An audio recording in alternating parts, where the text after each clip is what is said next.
Thanks for joining our inaugural meeting here. I'd like to recognize Councilman Ja'Cory Arthur. I see on the bottom of my screen, I think, fellow elected official.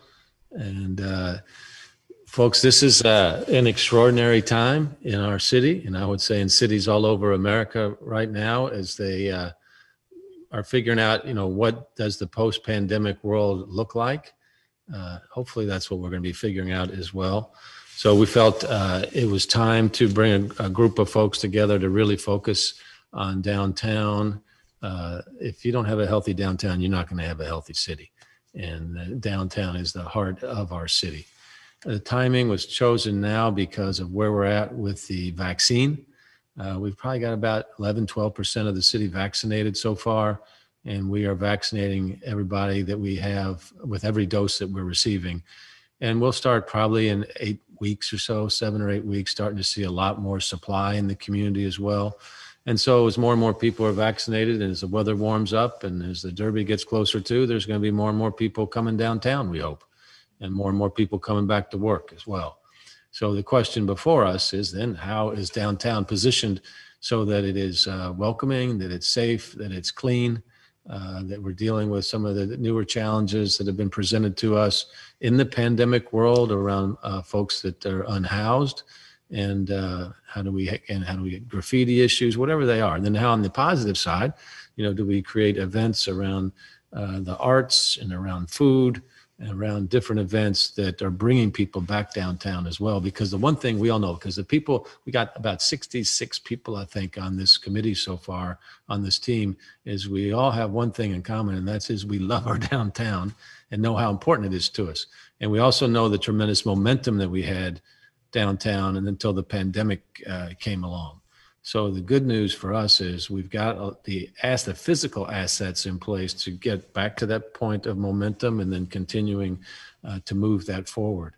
We're in a competition basically with other cities around the country that are in the same spot that we're in right now, and they're having meetings like this, if they've started already, to figure out how their downtowns are going to come back. So one thing that I know, and I believe we all believe together, is that if we don't have a group of large enthusiasts for downtown, whether it be working or playing or living, we're not going to have success. So the success of downtown is a vested interest to all of us for many, many different reasons. And I think we want to create an expectation of our colleague community members here, whether it's business or social, that the success of downtown is in everybody's best interest. And so we'll be the champions for that voice forward, and other friends that you'll end up bringing to this work group over the coming months as well. We want to emphasize action and getting things taking place We've already initiated some funding in different areas around cleaning, greening, homeless initiatives, public safety initiatives. So that was done with the mid-year budget adjustment so that we could begin movement on a lot of these issues and have all of this peak, here coming up in late spring or springtime and summertime as well. So I just want to thank everybody for agreeing to be part of the effort here so that we can be certainly cheerleaders for downtown, but also critics to say, okay, here's what's not working right now, and here's what we need to do to move forward, and then we constructively work together to knock each one of those out, so that we can say, okay, that's done, so people feel great about the public health issues downtown with the pandemic, and they feel great about the state of downtown, and that they are part of the reemergence from downtown. So let's get us back to where we were right before the pandemic hit, and then we're going to take off really well after that, because when people start traveling again for tourism, Louisville is 2/3 of a day, 1 day drive within 2/3 of the days of the country's population. So our forecasts are saying we'll be one of the early cities to come back out of this with our urbanism scene and our tourism scene. So let's be ready and let's work together to do that. So I want to thank everybody. I want to thank our steering committee. I want to thank our co-chairs, Mariah Gratz and Douglas Edwards from Humana, and then Rebecca Matheny, Rebecca Fleischecker, Jeff O'Brien from Louisville Downtown Partnership and Louisville Forward, respectively, for pulling this together. So let's not make this more difficult than what it is, or make it take longer than what it is. And let's see some good, quick results that are profoundly helpful to the city. So thank you all for being here, and I'm going to listen into this first meeting. All righty, back to you, Rebecca. Actually, I'm turning it over to our co-chairs, Douglas Edwards and Mariah Gratz. All right. Well, I'll just take the time right now to thank everyone and thank you, Mayor Fisher, for kicking us off. What I want to do is just first just thank everyone for joining us today. I know everyone's busy. Everyone has very hectic schedules, so I appreciate the time you all have taken to spend some time discussing the plans that we have to revitalize and kick things off with regards to re-energizing downtown as we think about this pandemic going forward. Douglas Edwards, I'm from Humana. Mariah, you want to go ahead and speak as well? Sure. So I echo Douglas in thanking everybody for being here and thanking the mayor for pulling this together. I'm Mariah Gratz, CEO of Wayland Ventures. We're an urban real estate development, property and asset management company. We've been based in downtown Louisville since the mid-90s and have been part of helping to revitalize and make Louisville downtown more vibrant since that time period. So I'm excited to be involved in this group and see what comes out of it. And hopefully we can set ourselves up for a great 2021 after the pandemic starts to wane a little bit. Yeah, great. And Rebecca, I'm not sure if we're going to be doing a screen share of the material that we sent out to the group prior. Is that something that we can do? Yes, sir. Okay. And while the team is getting that kicked off, both Mariah and I are going to kind of tag team with this as the co-chairs of the steering committee.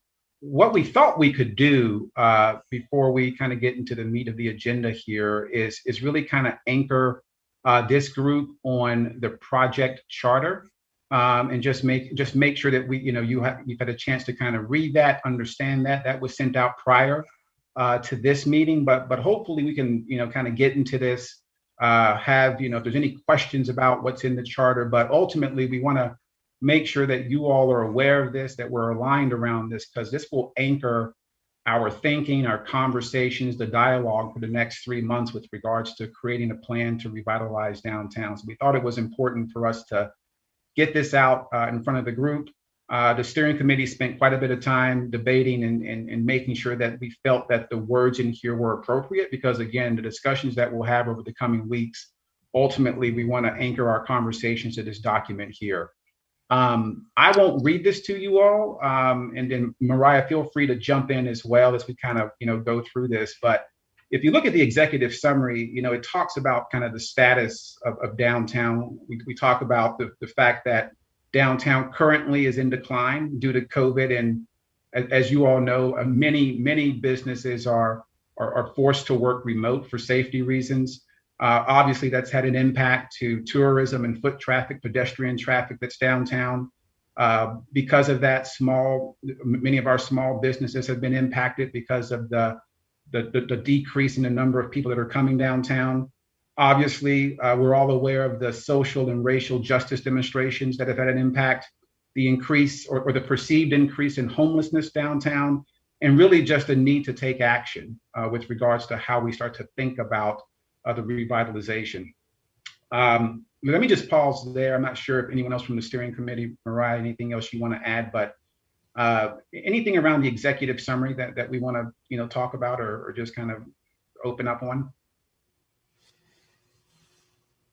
I think the big thing for, as we move forward, I think we all recognize that COVID is still around, and there's a lot of office users that are not downtown. So as we move forward, there has to be a sense of how we revitalize downtown in phases. What can we do until the office workers come back? What do we do when they start to come back?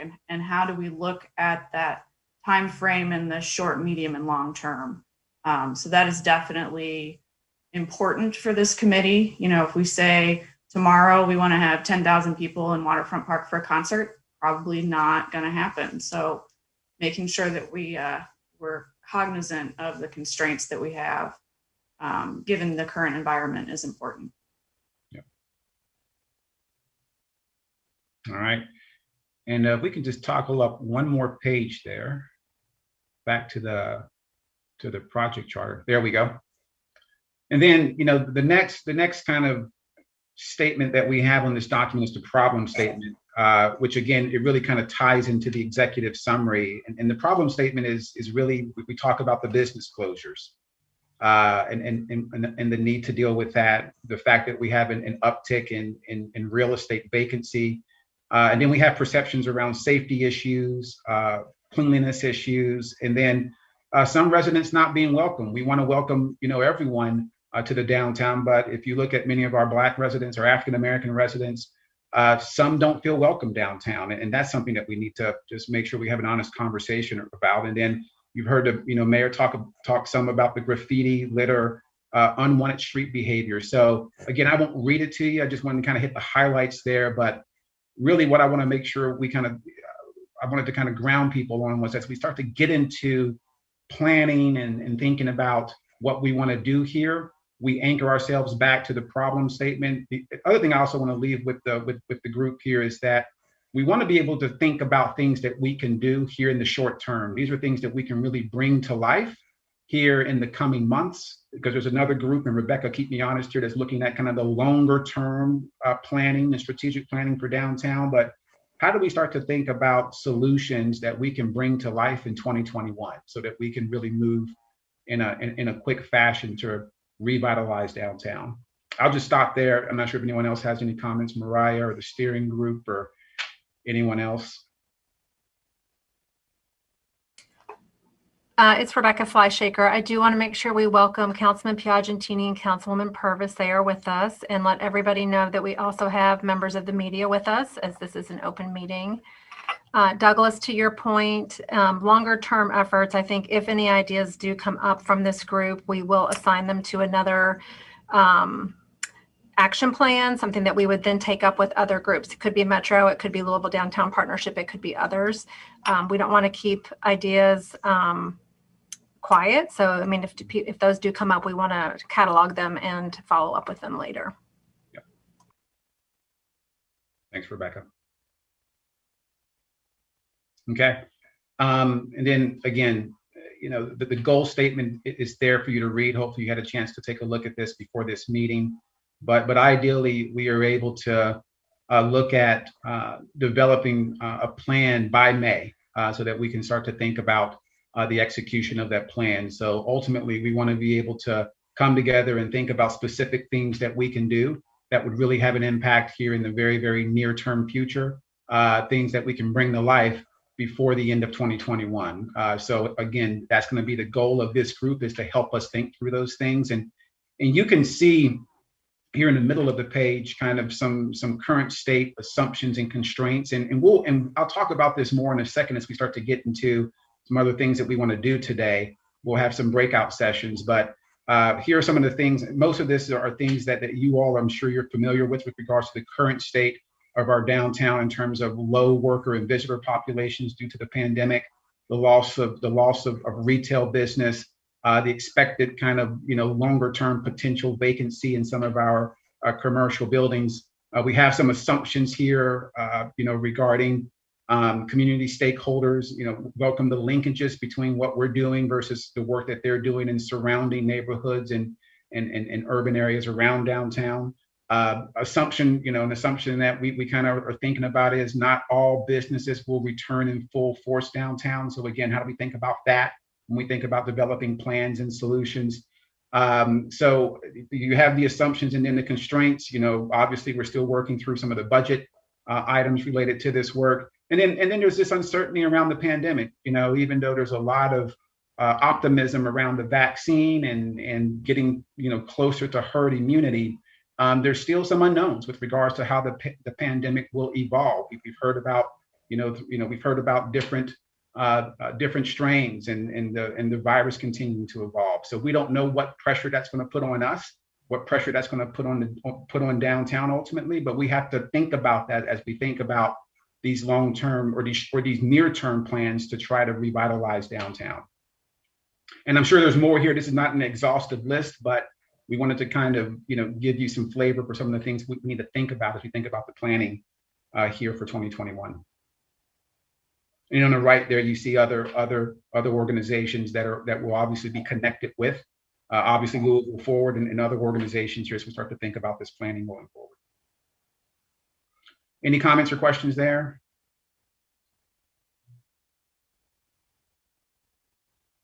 Okay, quiet group. All right. And then, and feel free, Mariah, feel free to jump in here. But, one of the things that we also talked about as we think about these plans is that how do we ensure that we're measuring success, right? I mean, if we're going to put goals out there to try to achieve here in the very, very near future, things that we can really bring to life in 2021, how can we ensure that what we're doing, we can actually measure, point to, and say, we've actually hit the goal, there's been success. So one of the things that we've talked about as a steering committee is, I think most of you all are familiar with the acronym SMART goals. How do we create goals that are specific, measurable, achievable, realistic, and time-bound, timely? So we'll start to kind of get into that when we get into our breakout groups and have a conversation around that. But we want to make sure as a group that as we start to put these goals out there and we start to gavel down on what those goals look like, how can we ensure that we can measure them, and that when we kind of stand back, we can kind of point to various success measures to keep us true as a group, as a team, as we think about downtown. So more to come around that. I think to add on to that, the goal of this group is to be action oriented. We're not creating a plan that then goes on a shelf or something along those lines. The other thing is the goal for our team is not to be duplicative. So, we're trying to fill the gaps in areas where action might not be happening that needs to, as opposed to doing something that somebody else is already working on. So if there are partner organizations that are already doing things, we might figure out how to support that or, help them move that forward. But our goal is to not duplicate other efforts. Okay. If we could go to the next page. And this is just, yep, there we go. Perfect. Thank you. Again, I don't want to repeat myself, but again, you see the in scope, you see the out of scope. Let me talk about the out of scope here. Really, again, these are things that we can do this year. We're talking about things that can materialize in 9 months. The ideal would be that this group is together through May. So this is not a group that's going to be together. If you're concerned about, hey, this is going to be something I've signed up for, that's going to, be a 1 or 2 year type of commitment. No, this is really us coming together, hitting hard some of these items and these challenges that we've had. So this is something that we're going to be working on for the next 3 months as a group. And I thank you again in advance for your partnership and willingness to make the commitment to do this. But we will be together for 3 months. There's still a question mark around the budget. We will work through that. You see some of the other kind of key decision makers and key stakeholders here on the right-hand side. But again, how do we start to think about these things in more of a short, near-term kind of horizon that we can bring to life, especially as the weather starts to get warm and things of that, taking advantage of the weather being warm and people wanting to get outside more. So again, how do we start to think about our planning with those guardrails in place? Okay. So let me just stop again. Any questions, comments? Hopefully you had a chance to kind of look at that and read that before this meeting, but anything from the group? Okay, all right. I think, who do we have up next on the agenda? Rebecca, keep me honest here. We've got Chief Vincent James with us, who's Chief of Community Building for Louisville Metro, and Chief Erica Shields with LMPD. Chief James. Thank you, Rebecca. I want to give an update. Actually, on January 29th, I gave an update on some of the activity that we had going on downtown with regard to homelessness and some of the outreach to the steering committee on the 29th. And so I want to share with you an update in terms of where we've been moving and the plans that we had put in place, that we've been executing on those plans. working with the Homeless Coalition and working with various partners with regard to outreach, and particularly within Jefferson Square Park. Today, we have been working with the homeless population and identifying how do we transition them from the park to temporary shelter to eventually moving into permanent shelter. So we've been working with the homeless population, but also we've been working with a lot of the protest groups that have been in Jefferson Square as well. And I'll address the homeless population first. With that, one of the things we've been able to do is to there was 13 individuals that was living in the park that had started an encampment, a camp there. And so we had been working with them to get assessments, and now they've been assessed and now have been identified temporary in terms of shelter. And all 13 of them have been, they've just moved today.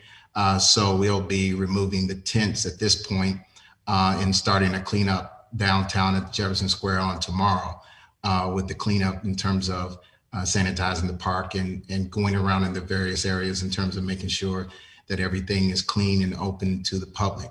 One of the key things I think that is really critical there is that as we're working with the community and working with community partners, that everyone has a vested interest in making sure that our city is clean and that we're able to help our homeless citizens in terms of being able to transition from the street to being able to be in housing. And that's one of the things I wanted to report on.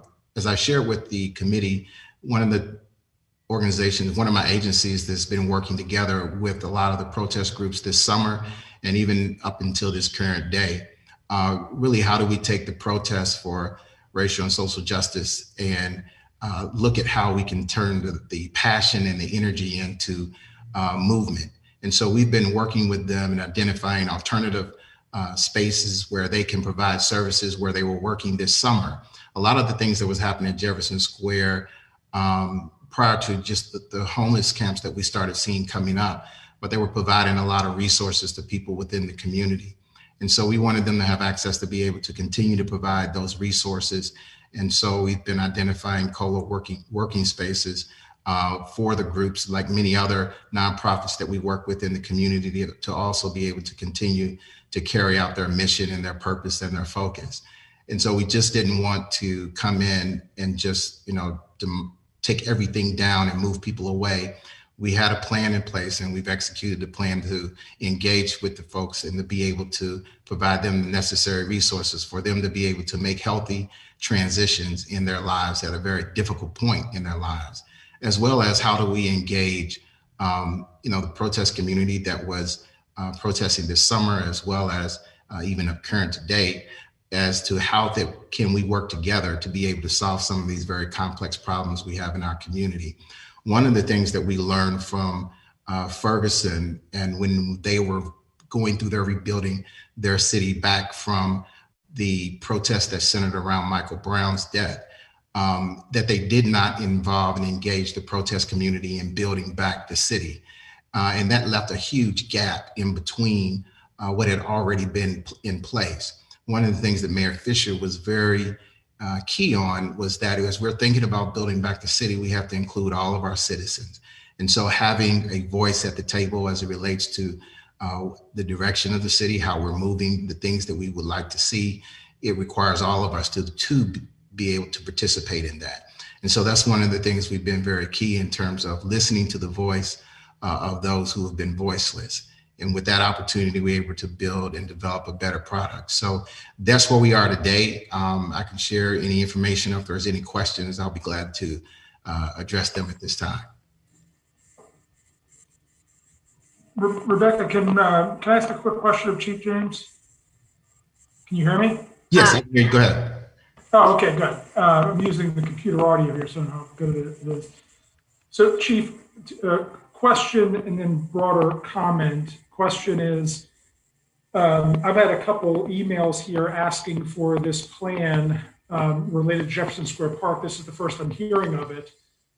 So I'm just taking the opportunity to follow up with you. We would love, as far as council is concerned, to get a written plan related to this, and not just the immediate term, but how we're going to continue to enforce the law and keep the park open and clean. We've had the park cleaned out now on multiple occasions, and people move back into it, and we wait until it gets to the point where it is today and then try to clean it up again. We need to be able to maintain this on an ongoing basis. So I'd appreciate offline if you could send me that written plan, that would be terrific. I appreciate that. And then broader comment, I want to thank Councilman Arthur. We had an offline conversation about this. I totally agree and voted for Councilman Dorsey and Councilman Arthur as co-sponsored this legislation related to budget equity and support the efforts to make our city welcome to anybody and everybody, and particularly citizens and residents of areas that historically have been discriminated against based on skin color. With that said, if we think that that's the only group of people that are afraid to go downtown, that is not the case. I have residents, and I'm sure I'm not the only one in a non-downtown district, who say that they are concerned with coming downtown for years because of safety concerns, which I'm sure our new chief of police will talk about a little bit more, but also enforcing the law, right? And projecting, and the Jefferson Square Park is a metaphor for this. We're projecting our ability to maintain a clean downtown area, right? And enforce existing laws, not just new ones. So just want to say that we need to broaden out, right? Really think of everybody when we're thinking about who we're inviting, because if our own citizens in the suburbs are concerned with coming, our own citizens in the West End are concerned with coming downtown, I can't imagine what people who want to drive into downtown are thinking. So, just again, question is comment related to broadening out the thought process. Thank you. Yeah, I think a couple of things in terms of that is really key and is really important when you're talking about, a community and when you're talking about investing in the community and making transitions in the community. And one of the things we've been very clear about, and that is that there's a need to ensure that we hear the voices of everyone, often those who felt like they did not have a voice and they were not being heard.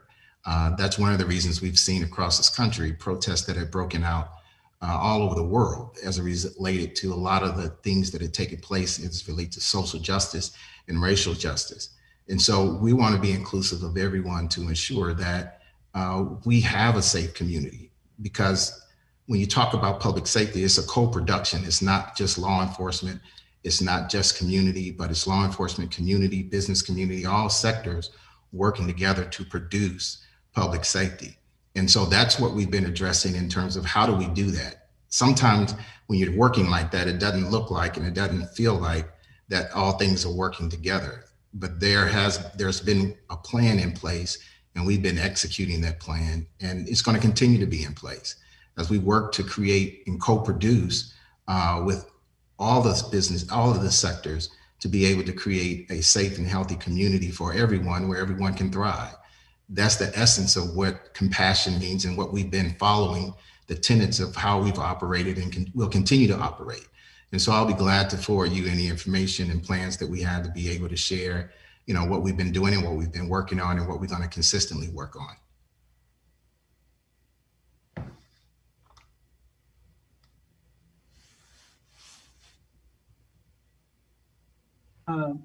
President James, this is Yvonne Smith. Mm-hmm. I'm really glad to see this comprehensive group. My only concern is just so that people, I know you are having these conversations. Is there a way to have youth representation in these kinds of meetings so that the young people know that they are a part of the planning process? I know that there are some smaller meetings going on, but I think that in all that we do, at some point, we've got to make sure they're at the big table so their voice is heard directly. I just think that it's almost high time and pretty much a mandate coming out of what we heard from the young people during the protests. I would echo that. One of the things as a result of the pandemic and a lot of the opportunities that we've seen as a result of streaming, live streaming, as well as having video meetings with Zoom and various other platforms, we've been able to include the youth in a lot of places that typically they would not have been able to have access to. So I would agree with you. I think this is a perfect example of an opportunity to have youth representation in this or within this body, to be able to have a voice, to be able to share the direction of our city and where we're going, because it's a critical voice as we move forward. One of the things that the mayor has done is with the youth implementation team that he has that advises him, that he meets with quarterly. I think that's critical because they allow him to be able to hear what the voice of the youth are speaking and what is saying, and then he's able to respond. And they've been able to work and speak in terms of the Conference of U.S. Conference of Mayors to be able to offer resolutions as a result of their work. And so I think we have very capable youth in our community that could very well sit among this group and be able to participate.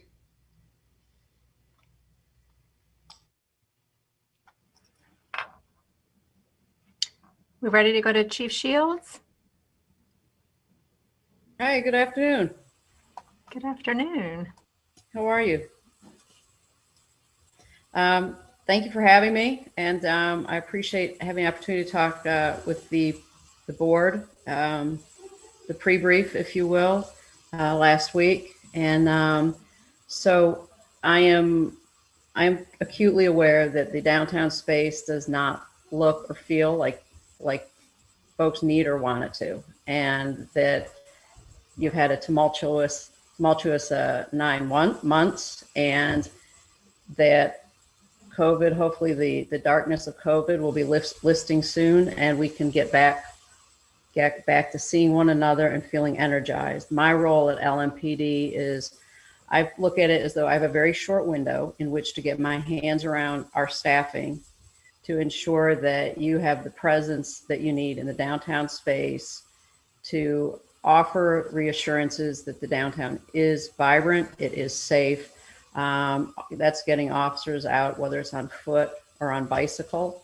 Downtowns are the heartbeat of every city, and where they go, so often goes the city. So I don't want there to be concern that you will not have the staffing necessary to feel as though the department is engaged. I look at downtown police as ambassadors. It's not their job is not to be, they should be an extension of the Chamber of Commerce, because they're so often the face of the city. They're often the face of who many of your visitors and business associates will encounter. So I want us to have a professional product that is the face of the department in the downtown space. As far as the park, this Jefferson Square, I've been working extensively the last few weeks with Chief James and the mayor's office to identify a solution that is sensitive to what the square stands for so many after this past summer, along with putting in place a sustainable solution. So I feel as though we're getting our arms around it. And I know for some of you, it may not feel that way, but what I would say to you is, none of us between James, myself, the mayor's office, we don't want to see fires out there. All right. We don't want there to be violence in the park. We recognize that the existing model is not representative of what the park has stood for this past summer. So how can we get to a space where it is reflective of that? So it is a priority. I am here to work with any and all of you. I hope in time as we can start to see each other in person, you will include me where possible, in particular. But please know, reach out anytime. I appreciate the work that you all are doing. It's instrumental to the livelihood of Louisville, and the police department will support you. And so I don't want there to be heartburn on that. So reach out anytime, even to give me an earful or just understand what's going on. And hopefully as I get more entrenched, I'll actually be able to give you better feedback on what's going on. I'm kind of at the moment still drinking from a fire hose, but when I say we, I mean the police department, we are committed to taking care of you all, as we are with the rest of LMPD, of the city and the county. It's not a one neighborhood versus another. We have an obligation to ensure that every neighborhood is seeing the best that LMPD has to offer. And so we can do that. It is doable. So I look forward to working with all of you. And more than anything, if you have any questions, you want to tee them up now, that's fine. Or if you just want to have a meeting later, that's fine too. Whatever I can do. Okay. Well, look, thanks, Chief James, and thanks, Chief Shields, for speaking. You know, one of the things that we wanted to make sure this group knew before we go into the next part of our agenda was that there is a focus, a continued focus on homelessness, on cleanliness, on safety. We knew those were going to be hot button topics that we also need to address, and we wanted to make sure you heard from Chief James and Chief Shields on what we're doing in that space, because once we get into our breakout sessions, we'll talk about that more in just a second. I think when we were kind of going through this agenda, just as a smaller group, as a steering committee, we found we spent a lot of time focused on that, and rightfully so. And while those are very key dimensions to making sure we revitalize downtown, there are other dimensions we also want to focus on as well. So we wanted to kind of have this conversation up front to kind of start to kind of share some of the things that are in the works to really address some of these things that we just talked about, that Chief James and Chief Shields talked about. So thank you for those comments. So shifting gears here, what we wanted to do was not make this a one-way conversation where you just have speakers just kind of talking at you about what we're looking to do and what we're trying to achieve. So what we wanted to do is spend the first half of this meeting kind of anchoring and kind of laying out the groundwork for what we're trying to achieve. But then the second half, make it more interactive, and let's really start to think about some of the things that we can do as a group to really start to create solutions here in 2021 to revitalize downtown. So what we're going to do is we're going to go into breakout sessions, and I'll have the team keep me honest here. I think it's going to kind of cut over automatically, I believe, I hope. Sometimes I'm not great with technology either, so I'm hoping this is all going to go pretty smooth. But what we've done with this group of 60 or plus people, leaders here on this call, is we've divided you out into 6 breakout groups. And what we want to do is start the process now of trying to think about what we can do here in 2021 to revitalize downtown. And what we've asked the moderator, and we have 6 moderators, but what we've asked the moderators to do, and you see them up here on the screen here, is to really kind of lead a conversation about how we think about some of the solutions that we want to try to propose, really using the model. I think some of you guys have heard the SWOT analysis approach, where we start to talk about strengths, weaknesses, opportunities, and threats as we think about the revitalization of downtown. So we'll use that as a framework to kind of guide the conversation. But the idea is that we wanted to start to really kind of hear from this group and not just have a one-way conversation. So that's going to be the point of the next 45 minutes here. And what's going to happen is, we'll go into these breakout sessions. And I think we will be having future meetings, obviously, between now and mid-May. One of the things that we want to do is kind of take the feedback that we get from these breakout sessions, start to think about some of the goals that I talked about, creating SMART goals around how we're going to hold ourselves accountable to some metrics and to some measurements we can point to success. So the other piece of this would be, and we're still getting our minds wrapped around this, is potentially forming committees where we can start to break out, some of these groups and start to tackle some of these things at a much deeper level. So those are some things that the steering committee is still working on, but wanted to kind of give you some flavor for things to come in terms of us developing goals, but also creating committees so that we can start to put our minds around some of the work that needs to be done.